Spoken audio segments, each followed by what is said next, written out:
So we've come up to Hatton's Corner. This is the third area that we've seen today, another area of Yass River.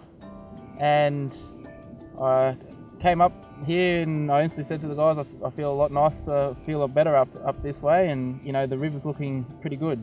For you guys, how can we all help to get rivers looking a lot better like this? Well, I think from our point of view, like we look at waterways as being pathways. You'll find that most of our culture is found along these pathways. We need to be able to work with everybody that's involved in the river systems themselves. You know, like it'd be good if we can get some of the property owners involved, because you know they've got an interest in having a better property and all those sort of things along the waterways, but we also need to get the general community involved as well. And I think one of the things we need to do is to be able to give them a better understanding of our cultural heritage and our cultural practices that we undertake all the time. I mean, we didn't just do these things for the sake of doing them. We actually did things because we needed a better place to live, because when you look at thousands of years of occupation by Aboriginal people, if we didn't look after our country, we wouldn't survive.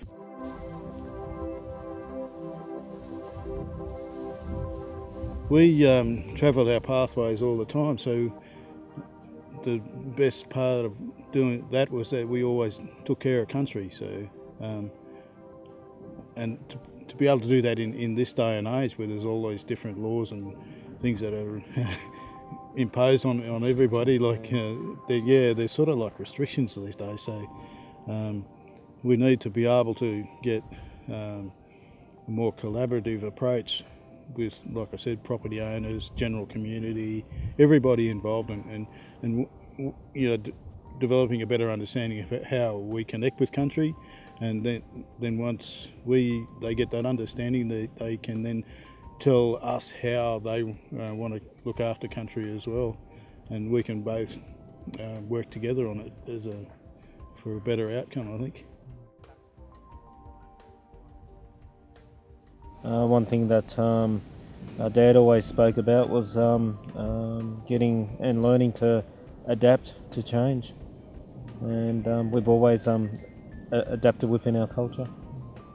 Yeah, well, our father, like, he's an Aboriginal lawman, so he was always imparting all this knowledge about country to us, and he took us along our pathways. We travelled all the way down to the Murrumbidgee along this pathway. He also took us back the other way as well, to the upstream sort of thing. We travelled all our country, but we also travelled it seasonally as well, because we were looking after not only country but the animals that lived in that country as well, because we undertook practices such as fire stick management. Although a lot of people say that Aboriginal people had no land management skills whatsoever, for us to survive for 60,000 plus years, we must have had some sort of land management skills. So just being able to live and work in the environment itself is a skill that's developed over all those thousands of years.